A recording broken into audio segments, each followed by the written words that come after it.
সরকারি মহিলা কলেজে দ্বাদশ শ্রেণীর শিক্ষার্থীরা যে বর্তমানে ভর্তি হবে বা রেজিস্ট্রেশন ফিটা পরিশোধ করবে, সেটার জন্য যে কোনো ইন্টারনেট ব্রাউজারে, যেমন গুগল ক্রোম বা মজিলা ফায়ারফক্স, যে কোনো ব্রাউজারে গিয়ে তারা CNGWC, এটা আমাদের কলেজের সংক্ষিপ্ত নাম, বা চাঁপাইনবাবগঞ্জ গভর্নমেন্ট উমেন্স কলেজ এটা, অথবা বাংলায় যদি চাঁপাইনবাবগঞ্জ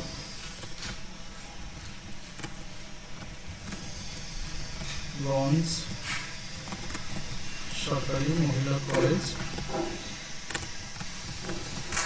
লিখে এন্টার বা সার্চ বাটনে ক্লিক দিলে আমাদের সরকারি মহিলা কলেজের ওয়েবসাইট পাওয়া যাবে। এই ওয়েবসাইটে একটা ক্লিক দিতে হবে।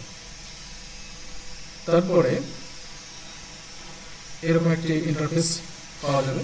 সেই ইন্টারফেসে আমরা এইচএসসি অনলাইন অ্যাডমিশন এই বাটনের আন্ডারে দেখতে পাবো যে inter first year, intermediate second year admission. Intermediate second ইয়ারের যে অ্যাডমিশনটা বা সেকেন্ড ইয়ার অ্যাডমিশন, এটার ডান দিকে দুটো অপশন রয়েছে, অ্যাডমিশন ফর্ম এবং ডাউনলোড ফর্ম। অ্যাডমিশন ফর্মে আমরা ক্লিক দেব। দেওয়ার পরে এরকম একটি সাদা ডায়ালগ বক্স আসবে। তো এখানে আমাদের ক্লাস রোলটি দিতে হবে। Enter your ID. আইডি মানে হলো ক্লাস রোল। কারো ক্লাস রোল যদি 10 হয়, তো ক্লাস রোল দেওয়ার আগে 3টা ডিজিট, সেই 3টা ডিজিট হলো 100, 100।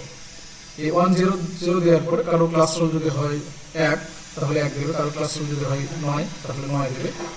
আবার কারো ক্লাস রোল যদি হয় 10, তাহলে 10। আবার কারো ক্লাস রোল যদি হয়ে থাকে 100, তাহলে 100 দেবে সে। আবার কারো ক্লাস রোল যদি হয় 500, তাহলে এরকম 500 দেবে। দেওয়ার পরে ক্লাস রোল যাই হোক না কেন, তার আগে এই 100, এই ডিজিট 3টা ডিজিট 100 দিতে হবে। তারপরে এখানে ক্লাস রোল প্রবেশ করাবে, ক্লাস রোলটা দেবে। দেওয়ার পরে অ্যাক্সেস পিন কমন 112233 দিয়ে এই গেট ফর্মে ক্লিক করলে তার ভর্তি ফর্মটা ওপেন হবে। এই ভর্তি ফর্ম ওপেন হলে ডান দিকে তার বাংলায় নাম দেয়া থাকবে, বাম দিকে তার ইংরেজি নাম সে পূরণ করবে, এবং তার ডান দিকে ছবি আছে। এই ছবিটার সাইজ অনলাইন থেকে রিসাইজে গিয়ে 300x300 পিক্সেল, মানে দৈর্ঘ্য প্রস্থে 300 করে পিক্সেল, এবং ছবির সাইজ 200 KB বেশি হতে পারবে না, এরকম একটা ছবি এখানে ক্লিক করলেই তাহলে যে ফোল্ডারে সে ছবিটা সেভ করে রেখেছে, কম্পিউটার হোক মোবাইল হোক, সেখান থেকে এটা সিলেক্ট করে দিয়ে, যেমন আমি এখানে ক্লিক দিয়ে এই ছবিটা আমি সিলেক্ট করে দিলাম। এটা একটা ছোটো ছবি, 200 KB বেশি নয়।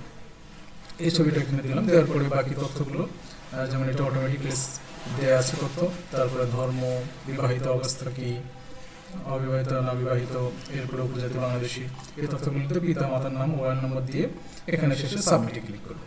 তাহলে তার ওয়েবসাইটে যাওয়ার পরে এন্টার সেকেন্ড ইয়ার অ্যাডমিশনের দ্বিতীয় যে ফর্মটি রয়েছে, এই ফর্মে এই ডাউনলোড ফর্মে ক্লিক দেবে। ডাউনলোড ফর্মে ক্লিক দেওয়ার পরে এখানে এন্টার ইউজার আইডি।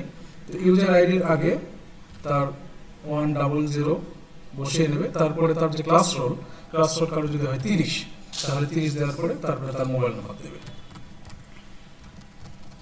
তো তার মোবাইল নাম্বার দিয়ে ডাউনলোড ফর্মে, এরপর আরেকটি কাজ রয়েছে, সেটি হলো যে আমাদের সরকারি মহিলা কলেজের ওয়েবসাইটে গেলে ডাউনলোড মানি রিসিপ্ট, এটিও তাকে করতে হবে, যে দোকান থেকে করবে অথবা তার নিজের।